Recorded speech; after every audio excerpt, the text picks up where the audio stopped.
What's going on, YouTube? Thank you for tuning in to another episode of Welcome to Texas Podcast. Hopefully, you enjoy the show, and we'll be back later.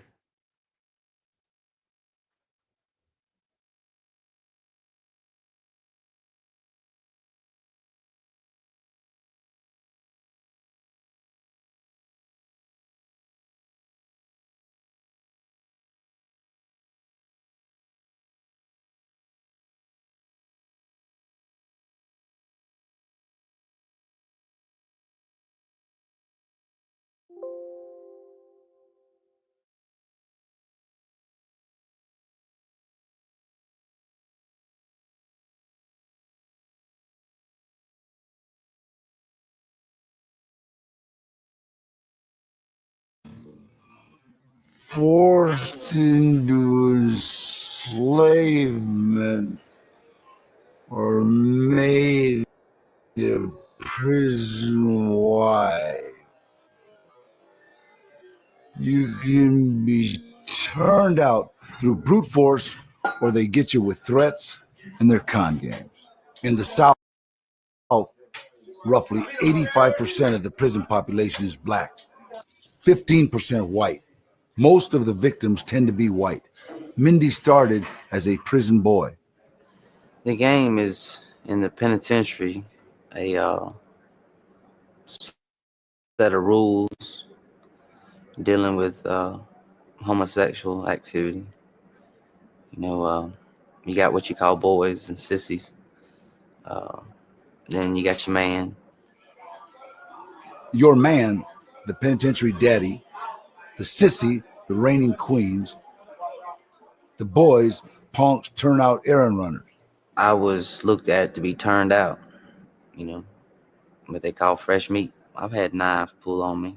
I've been told that I'd be on TV, My folks would see me on TV, dead, murdered in Limestone Penitentiary. Limestone is the largest lockup in the nation's poorest prison system. 98% of the inmate population is dirt poor. So there's no such thing as pleasures in prison. Sure, I might be able to eat me a hamburger once a week if I know the right people. But that's nothing. That's nothing compared to sleeping up under air conditioning. That's nothing compared to watching the NBA Finals on a widescreen TV.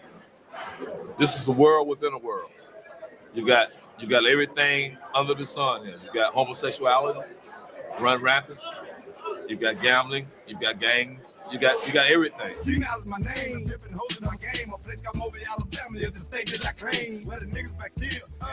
Junk food and toiletries from the commissary serve as legal tender in prison.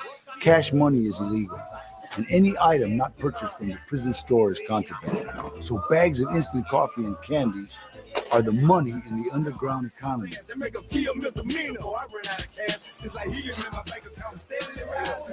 The old rules that govern exactly how business is transacted in the penitentiary are as precise as NASDAQ. The hustling part is because people don't have any money. This is how the game works. I ain't got no means of money. I got a box full of candy back there. Cookies, Zuzus, and Wham Whams is what they call it. I'm going to loan it to another inmate. I'll let you get a pack of cookies for 2 packs back next week. If a man borrows too much stuff, it gets too far in debt. Either you fight for it and let him know, I'm not going to pay you, so me and you just going to have to whoop each other's ass and we're going to go to lockup. Or we're going to go back here and fuck, just ever how you want to do it. That's the way it works. He might have borrowed 10 suits and ended up fucking out his ass the rest of his life while he's here on account of 10 suits. Got him that way. Because 10 suits, if you can't pay it this week, it's going to cost you 20 suits next week. And the week after that, it's going to be 40 suits. So sooner or later, the man's going to step to you and tell you, hey, I'm tired of your shit. Mindy was preyed upon by convicts who used the boo game. The boo game consists of terror tactics and loan sharking to turn a guy out. One of the first things they're going to throw up is the stuff they've given you. You know, you owe them for that. And then they kind of put the boo down with it, the boo game. And to where you owe them that plus interest, you know. They try to get you in a bind. Race, gang membership, smarts, black market profits all determine who's on top. Mark Moore, serving 20 for a gang shooting, was feared and respected at Limestone Correctional. Mark would become Mindy's man. Mindy, that's his nickname. I gave him that nickname. And he was my baby. I was comfortable with him. In prison, your boys or your sisters, that's like your wife or your woman on the street. On the streets, bring you money or get you whatever. In prison, the more coffee you have, the more cigarettes and bullshit you have, it gets you what you want. Gorilla Records is in full of physics. It's going down for the new millennium, baby. Y'all better tell them boys in there who I am, man. You know me, you know. Mark was notorious. He thrived in Limestone's Wild West atmosphere. But back in the day, getting drunk and shit, fighting niggas to let them know I wasn't no punk and shit. You know, I put the stove on niggas and load on niggas. Cannons and Jaguars getting drove on niggas. You know, I got more candy on my ride than Reese's Pieces. Iceberg with creases to mess the ice on my teeth. You know, I told this freak I got a buffet at my suite. She said, for real? I said, I promise all the meat you can eat. You know, if I ain't a meeting, my family gonna get fed. Bread and water ain't enough. We want some bacon and eggs. You know, I put a hit out of my friend by my ears. If it come back reincarnated, I'm gonna kill him again. You know, As far as me being ashamed or having a complex about it, I don't. Because I'm a strong believer, if you got to be ashamed of something that you do, you shouldn't do it. This society away from society mirrors the actual society out there. We have religion, we have schools, we have drugs, we have sex, we have all types of vices. And I tell you, I wouldn't want to work in a prison that didn't have some vices in it. And sometimes those things keep them busy. That keeps them out of our hair. Now, there again, I don't condone it. And if we catch them, we'll punish them. But I know it goes on, and it probably does have some element of helping us keep control. The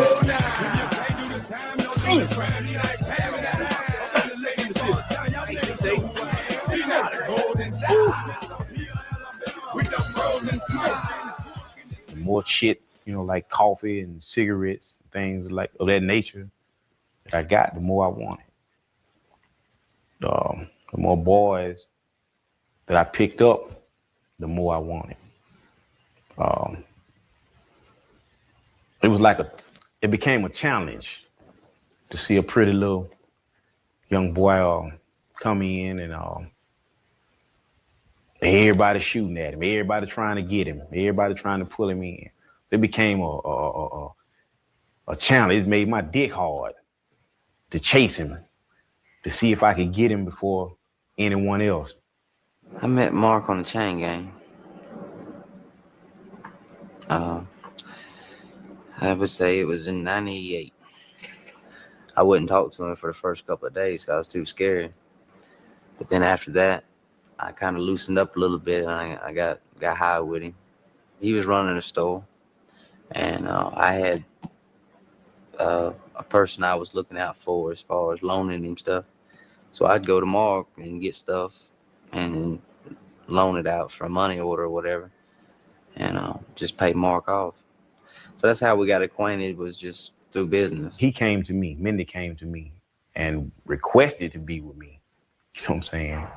Which was rather strange because this was like the first guy that ever pulled up on me and said, hey man, can I be with you? So it was rather shocking. So we ended up doing a business transaction on some money, and he asked me if I would do something for him.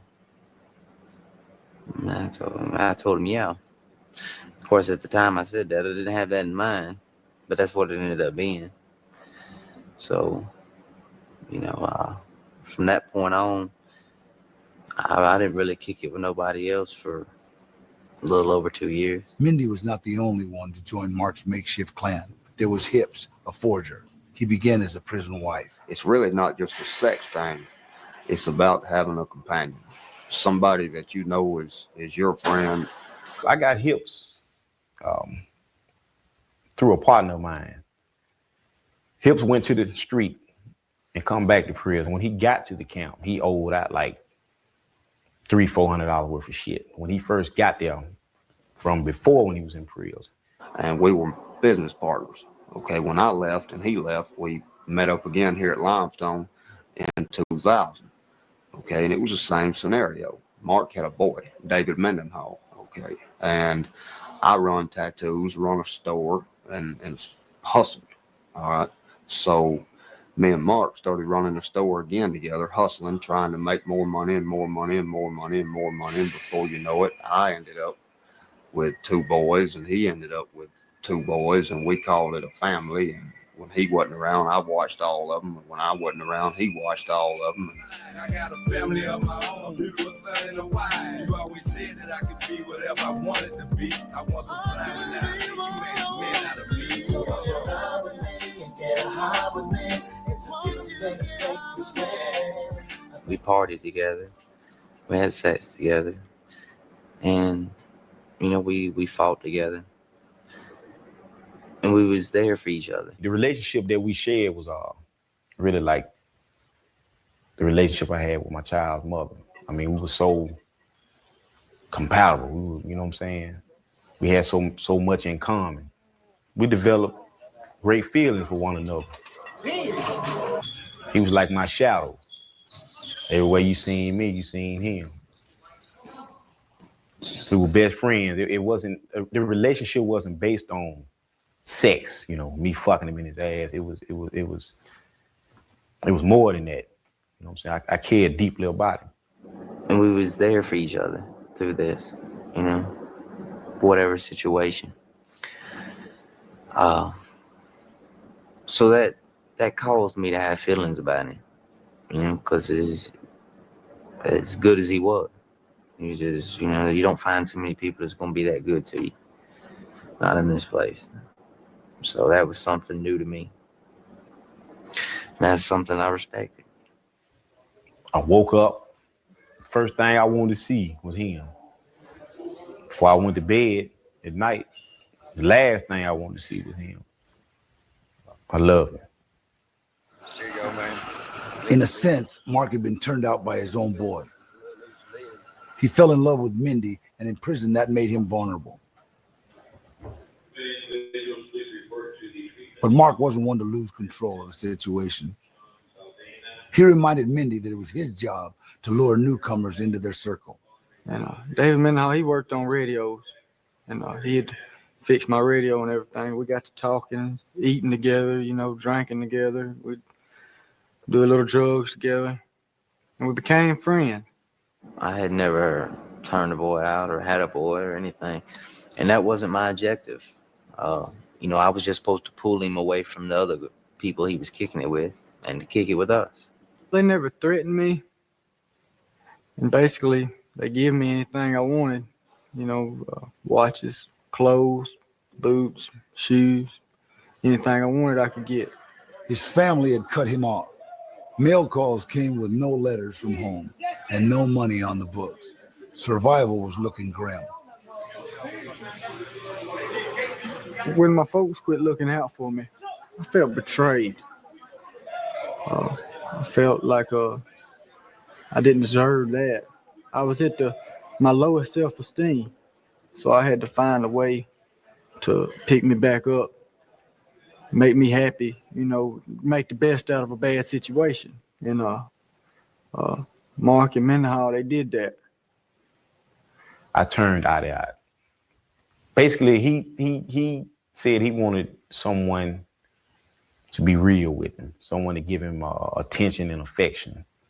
And he seen how I treated Mindy and my other boys, and he just wanted to get in, so we did.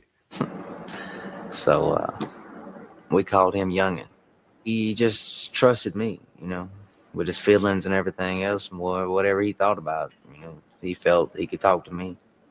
Julep is I got it. a prison world whiskey. Make it out of yeast, orange juices, and I'm gonna be so close to some Jim Beam whiskey rice. until I might make Jim Beam sue me. It'll get you drunk, pretty much like free world alcohol. We got to drinking that night, and both of us was pretty tipsy. We were just laying on the bed back there. He was at one end of the bed, and I was at the other end of the bed. And he just started rubbing on my leg. Automatically, by me being pretty well drunk,